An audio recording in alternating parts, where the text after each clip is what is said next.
because your girl always has to go full on balls to the wall. And so I started vlogging, like, watch me make a musical. We're going to get it on Broadway. Then I just like slowly backed away, didn't say anything to anyone, and just stopped posting. Greetings, it's your girl, Kelsey. I am so glad that you're watching today because we're going to talk about what to do when nothing is working.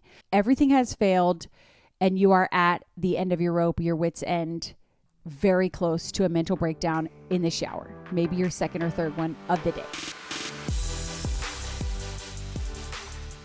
Part of all that is talking about why I failed, going from every creative idea I had severely crashed and burned and rebuilt from the ashes like a phoenix with better hair, more wrinkles.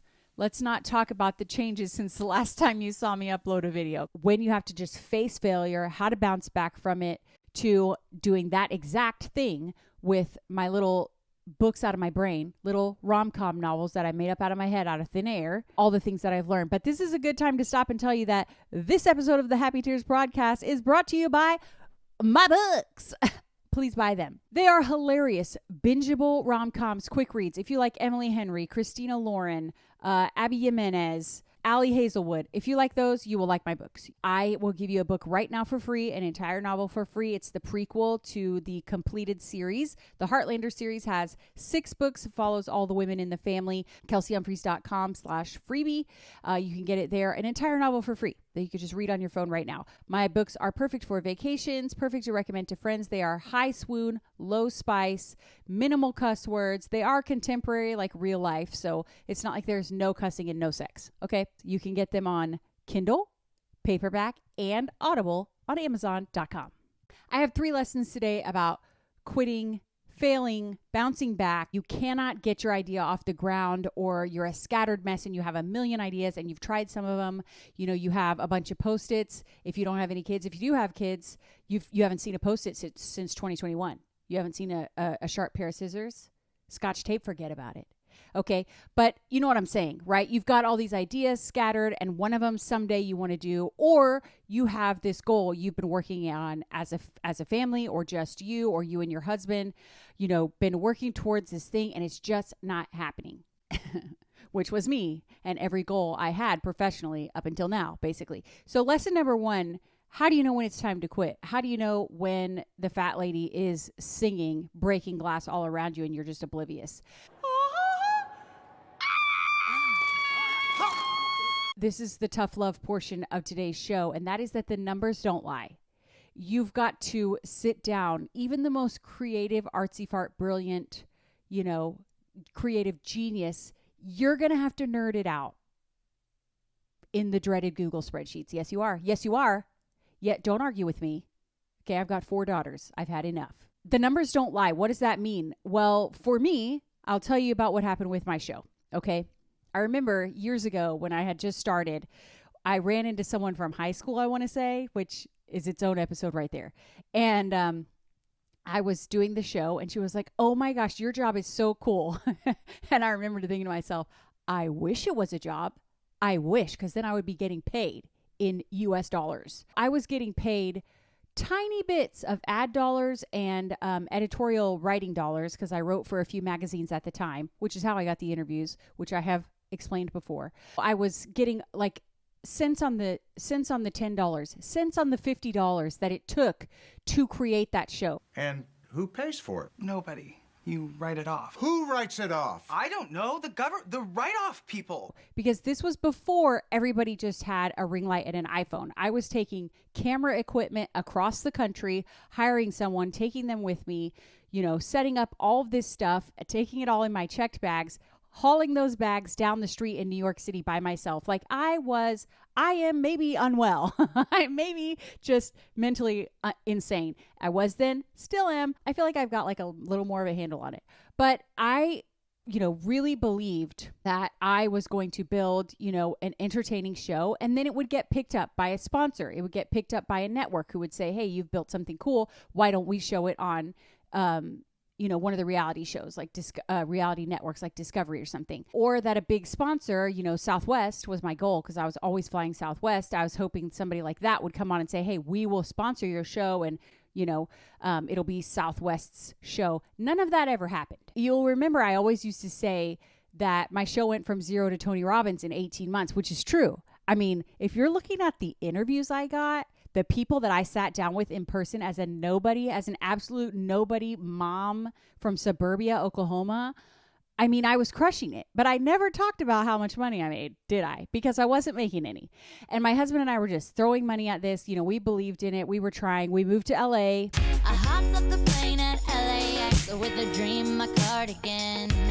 Eventually, I had to realize that I could not keep putting money in the show that just was not getting a return. And my husband and I just kind of had to say, we are done funding this. Now, I did completely fall off the face of the earth altogether, and I'll explain why. So not only have I realized this show is never going to work, then I had also had characters that I put out and that those videos went viral a few times. I had some parody songs go viral, and I had the sisters go viral. And I know you're going to comment and say, I miss the sisters so much. Like, I love the sisters so much. I miss it.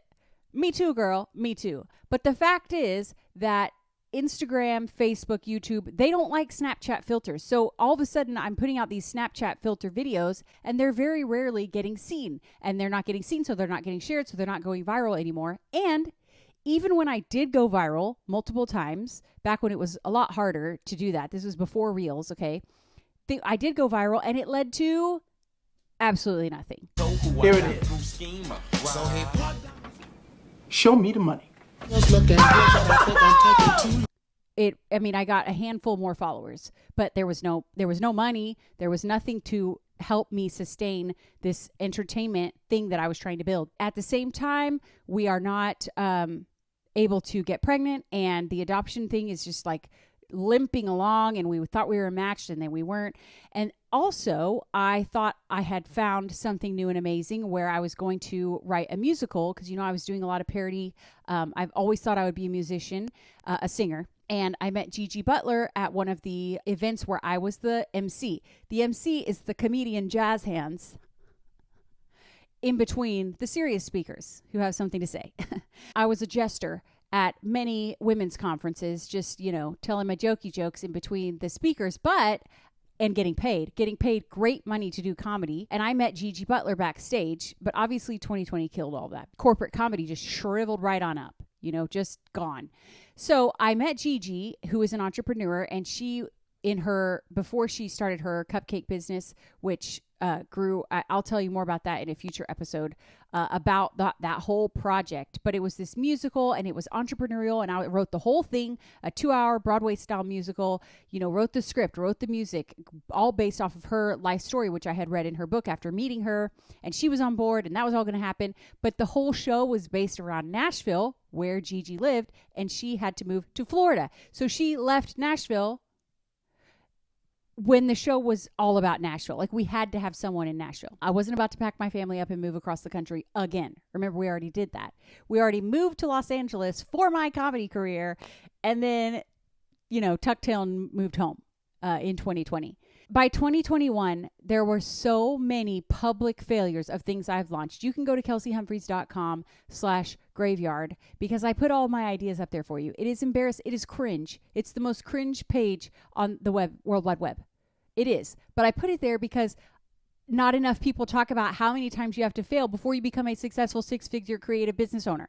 Okay? And we gloss over it, like, oh, well, the show didn't make any money. No, not only did the show not make money, like, my husband and I spent tens of thousands of dollars. I don't know that we ever hit $100,000 over those few years, but I mean, the cameras cost money. All those flights cost money. I booked hotels every time. I had to hire a videographer every time. I mean, so much.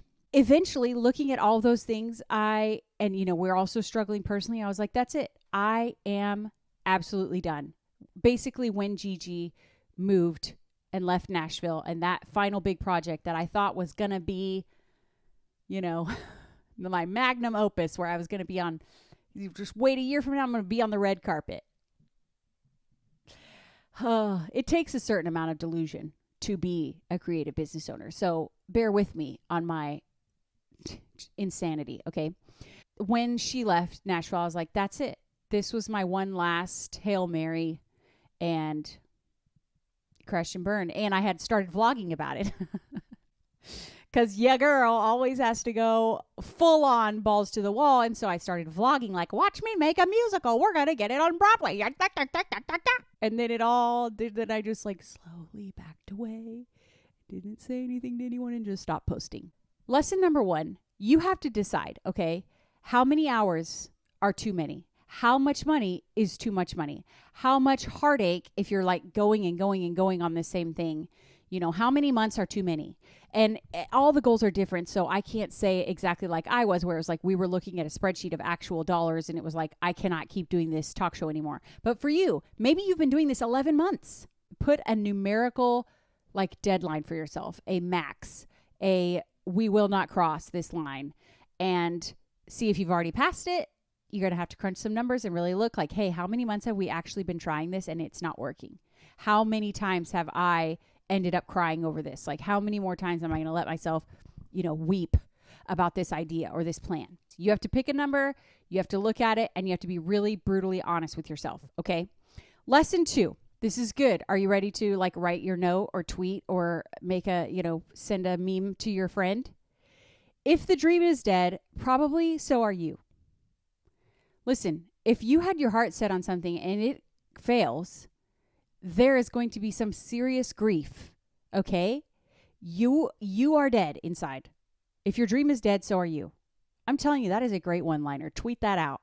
Put it on, what's the other one? Threads. X? I don't know. No one's on X anymore. Put it on Threads, okay? If the dream is dead, so are you. You've got to recharge. You have got to take care of yourself. You've got to do some wallowing. And old Kelsey, pre-heartache and just getting my priorities straight and going through everything with the kids and the family. Like this Kelsey sitting here today, she's seen some things. Okay. Old Kelsey would be like, you can wallow for a day. Then you get back at it, sister. She was an idiot. But today I'm telling you, you wallow as long as you need to. Okay. I, finally just like succumbed to the Great Depression. And I was just like, this is it. I'm done. It's over. And then got sick, which is, that always happens because you finally just relax and release it all. And then your body is like, okay, cool. Can we recover now? I have no immune system, no energy, no power.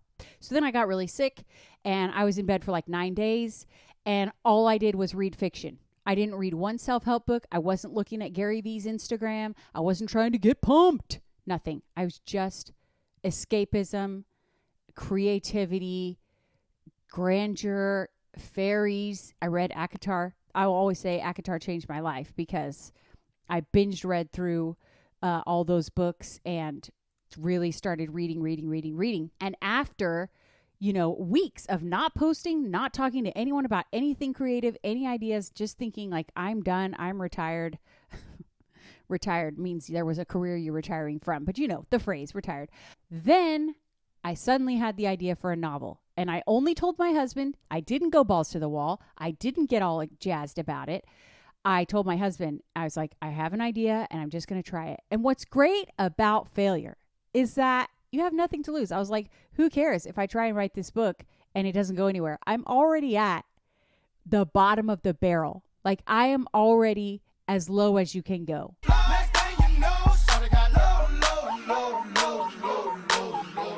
Professionally. And also we had a lot, of sad, hard stuff going on personally too.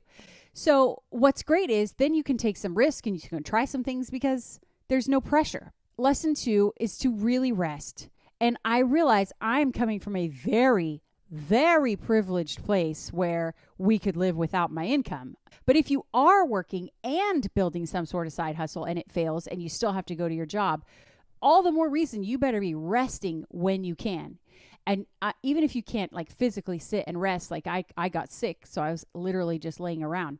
But even if you can't do that, in the moments where you can check out, check all the way out. Turn your phone off. Just binge watch something, just like really actually be a couch potato. Turning that part of your brain off that was so focused on this dream and goal that you wanted so bad, okay?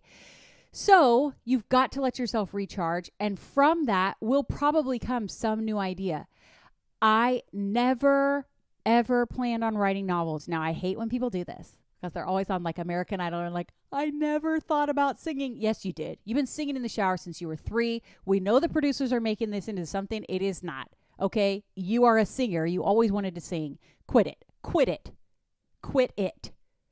I hate it when people do that. But honestly, now I did love writing in high school. You know, I loved writing in college. I always have been a writer in short form, but I never thought I'm going to sit and write novels. I never thought I had the attention span to sit and write full-length novels. I also want to say shout out to Jesus, because this is one of those things that he knew, the Lord knew we were going to get 5 new children in under a year. And you know, I knew that we weren't going to be able to, I wasn't going to be able to tour for a while because I needed to incubate if we were going to adopt. But he knew not only that, but like my brain was going to be absolute mush. I was not going to be able to be putting out video after video after video. And so I had written these books, and I finally, you know, I'll go more into the actual process of why my book succeeded when everything didn't. But the point is, I had these books that were already written that I could publish, and I had a way to get my creativity out and my artistry out that didn't require traveling.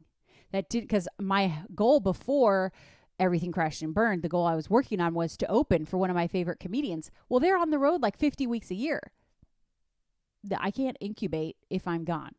That was another thing. It was like, I can't do that. That's off the table too. You know, everything is totally off the table. But you know what's not off the table is sitting and writing really funny, emotional, just swoony, just like a hug in a book. And that makes you snort laugh. That is, I thank the Lord, because I had never planned on writing books. All of that to say, when you let yourself take a break, you realize I need to grieve this loss. I need to sit and rest and just let this idea go for a while and just not think about any new dreams or goals. Then you may get the big idea that ends up being the successful one. Okay, lesson number 3 about quitting, failing, bouncing back. The most important lesson is number 3, when I explain why my books actually succeeded when nothing else did. But first, I want to do a quick segment called If Rom-Coms Got Real. Because I, as a rom-com author, need to come clean that in every single book, men are out in these streets with thick, run your hands through it hair. It's always thick, dark hair with a little bit of a curl so that a piece comes over the forehead. It is styled. It's blowing in the wind. She wants to grab onto his hair in these books. And in real life, let me tell you, men are balding.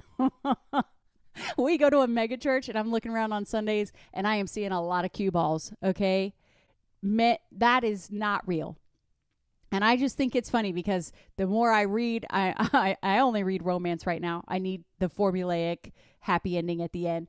And I mean, it is just every single one. The man has got so much hair. Let me tell you, out in the real world, if a man has a lot of hair, he doesn't know how to style it. It does not look like, you know, Smith from Sex and the City. It's not McDreamy. Absolutely not. It is, you know, he's doing his best. He's doing his best on his hair. Now, there, every so often you see, like a few pews over, there'll be somebody who is jacked with a man bun. And like, he's working it. The man bun is working for him. The only long, flowy hair I'm seeing is on the tween boys. The little llama boys with their llama comb overs. Okay. These are the facts. Tell me if I'm wrong. Leave a comment. If rom-coms got real, everyone would be Dwayne "The Rock" Johnson without the muscles. They'd be Stanley Tucci. Okay. Okay, one more segment before I get into lesson number 3, the most important, and that is loving lately. I wanted to put some of the things that I am loving. Let me tell you, as a hustling wife, author, comedian, mom of 6, I'm currently loving Parks and Recreation. That's what we're binging. But I want to tell you, for the first time in our almost 18 years of marriage, because we got married so young, because I'm still so young, but somehow I've been married 18 years. We've never had a TV in our room, guys. Never had a TV in our room. And finally, we're like, we need, again, these children are just like everywhere. And so, except for on Sundays when they're at their grandma's, which is why I'm here recording. We decided it's time to finally get a TV in our room, and we got a Samsung frame TV. I don't have a discount code for you or anything. It's not sponsored by Samsung. It's just a great TV, and we love it. It's one of the ones that looks nice when you turn it off. I do have links in the show description to the things I'm loving lately, but we've never been, TV in the master bedroom type people. And now I will die without it. I love it. And I love the frame part that it looks like art when it's off. Another thing I'm loving lately that I will leave you the link for is everything in our house. I have to be organized. Am I naturally organized? No. But we will be overrun. There will be mutiny. So the way I keep things organized is every single thing in our house is color coded. Each child has a color. This is how we live. One of the things that gets us through the summer is everybody has a hooded zip towel. One for the summer. This is your towel. I don't have piles of towels. Just big things of damp towels smelling mildewy. Ugh. It's one of my things. It's one of my icks. I can't stand damp towel smell. So everybody gets one. They each have their color. It's a zip. They put it on before we go to the pool or before we go to wherever we're going, splash pad or whatever. And it's their responsibility to hold on to it. It's their responsibility to come home. Everybody changes out of everything and immediately puts their bathing suit and their one towel in the dryer. I'm telling you, this is the way. I definitely want to talk about books each week, but I want to know what you guys want to know, okay? Now, during the year of the Great Depression, I read 248 books in 1 year. I haven't kept up that pace, but I do read a ton. But we could also talk about writing. We could talk about my book specifically. Do you want to know my favorite authors? Do you want to know the best book I read in the last month or the last year? Which authors I buy the most? Do you want to know about my writing process or more about the in-depth, quirky stories from my books, like Inspired by My Husband or Our Real Life? I want to know what you want to know. So comment, what do you want to know about books, reading, and writing?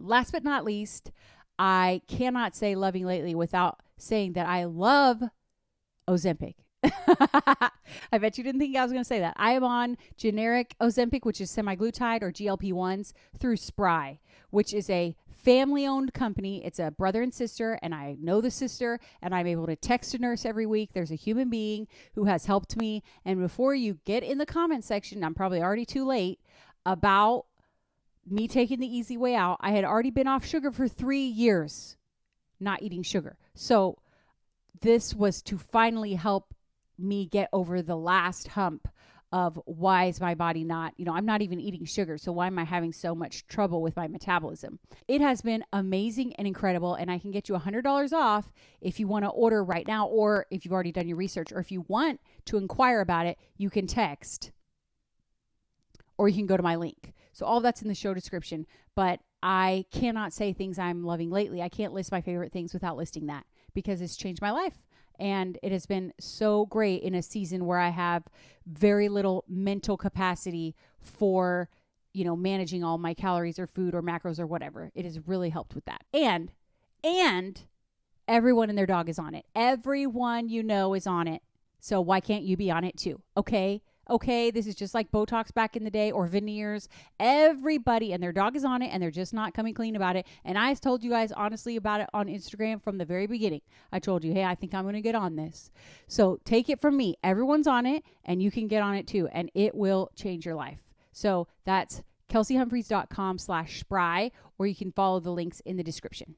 Okay, last but not least, lesson number 3, why did my books finally work? Why did that creative business idea work when nothing else did? Let me take you back. Do you remember a man, you may have heard of him, named Lewis Howes? Obviously, you know who Lewis Howes is. He is now one of the biggest shows in the world, biggest podcast of all time. I'm sure he gets recognized everywhere he goes. He's millions of followers, like celebrity, superstar status. And he and I started at the same time. He may have had 1 year ahead of me, maybe. But I went and interviewed him. He was still doing his show out of his apartment in LA at the time. It was just like, I walked up to his apartment and set up my, gear and interviewed him. And it was just so great. And he was so normal and he's a really nice guy. But, he then went and took his show very similar. We interviewed a lot of the same people. We had a lot of the same questions, same format, long form interview, 2 people talking. He skyrocketed into the stratosphere, and I'm here talking to you like this today. The difference. Lewis did everything that the experts told him to do. He had digital products. He had online courses. He had all of these things to grow and bring in revenue in his show. And I was like, I realize every single expert out there what you're saying, but you don't know me. Okay. I am the exception to the rule. Okay. Because they were like, you need something to, build a business under the show. I was like, oh no, the show is the business. Okay. I'm going to be a star. This is about entertainment. I was trying to, I changed the show from being super entrepreneurial to more entertaining. I mean, I had a lot of comedians on, musicians. I switched the format along the way. The end goal was to be kind of like Kelly Clarkson's show, where I got to sing with guests and it would be funny, and there would be more long form interviews. I mean, like what Lewis is doing or what Mel Robbins is doing, except I would also like to sing a little bit. But hello, that I didn't follow any of the advice that was given to me. I was just like, no, I am a sparkly unicorn. And that is lesson number 3. You need to understand that you are not the exception. And it took me so long to learn this. So with the books, I assumed, rightfully, that none of my comedy and YouTube and, online influencer space that I was in, none of those fans were going to read my books. And I was pretty much right, because they were like the self-help crew. Shout out. But that they weren't going to read novels. They weren't going to read little rom-coms, okay? I hoped that maybe some of the people who loved the sisters videos would, but again, these weren't people who were hardcore romance readers. None of my fans were. That was not my fan base. So I just assumed I was starting from zero, like the suck that is being an absolute beginner who knows nothing. I got in some Facebook groups, I read blog posts and listened to podcasts, and I bought books, and I did every single thing they said. And that's the secret to success. That's it. You have to be a beginner, and you have to actually do what the experts tell you to do. And it's 2025. It's not like you can't find what to do. It's not like you can't find the steps to anything. Paying off debt, overhauling your family schedule, starting to homeschool, starting a homestead, getting goats. ¿Qué opina usted del gobierno de Zapatero? Writing your first nonfiction book, starting a speaking career, becoming a stand-up comedian, becoming an influencer, writing rom-coms. All of it is out there. Now with ChatGPT, you don't even have to go looking. ChatGPT, go find me everything I want to know about XYZ. Okay? I'm a beginner. I know nothing. You tell me what to do. And then you actually do the steps. That's what I did. I got a free book. I'm gathering email addresses. And let me tell you, I always was like, I know I need to get people's email addresses. Well, I lost my Facebook account, which was my biggest platform. And so that was like 60,000 people. I wish I had their emails. So now if you want to join the party of any of my online stuff that I want to give you for free, you got to give me your email address. That is the cost of entry. So I've got a growing email list. I email those people every time a book comes out. I sell more books. I made a series. At the end of each series, there's like a teaser. There's some intrigue of it's teased throughout book 1 of what you want to read in book 2. I'm just telling you, it's not rocket science. Hey, dum-dum. I'm talking to myself, not you. You're very intelligent. Hey, dum-dum. Do what all the experts say. The end. That's it. That is the difference. So now this time doing this show is part of a bigger machine. I'm sending you to my books. I have a few affiliate links. I have things around this YouTube channel that are going to support the show and help build. It's like an ecosystem. I've created an ecosystem. That sounds very big and official for someone who's sitting here, talking to my iPhone on a Sunday afternoon. What a winner. What a winner. I think that is enough for today's episode, looking over my lists. Let's go back. If you've tried everything and nothing is working, number 1, look at the data, set a cutoff for yourself. And if you've passed that cutoff, pull the plug. Number 2, stop trying. Okay? Let yourself rest for a minute. Detach. You're too close to it. Number 3, be a beginner. Let yourself be a beginner. Actually do what the experts say to do. You know how many people I've seen in 2025 scrap their entire social media and start a new Instagram from scratch and then really grow like crazy because they're doing exactly what they're very, like, they're doing all the steps that all the Instagram people say to do for something very specific, but still, like, they are making businesses. It's like left and right, they're popping up all over my feed. People who I used to follow with brand new accounts that are starting from zero. That, it is not a great vibe. It's giving loser when you go to a follower account of zero. Okay, that takes some balls. And that was tip number 3. I don't need to repeat myself. Okay, next episode, please come back because we are talking about something juicy. And I was surprised what my Instagram followers said about this when I polled them. But next episode is, do people change? And how? And can you change? And what does it take to change? Okay, that is it for episode 1 of the Happy Tears podcast from your girl, Kelsey Humphreys. If you're watching on YouTube, please hit the like button and subscribe to the channel. If you are listening, please leave a review on iTunes. But either way, guys, we got to make it to 500,000 followers, fan subscribers. That's the goal. We're all going to work together towards that so that I can come see you in your town and we can meet and have the best night ever together. And to make that happen, you have to tell your friends. So tell your friends, hey, watch this girl's show. She's unhinged, hilarious, gives some good advice, has been through a lot. Is a total weirdo. Please tell your friends. And remember, if you happen to see me crying standing outside my giant SUV, having clearly lost a battle over the car seat with the toddler strapped inside, and I am bawling my eyes out, just remember, those are happy tears.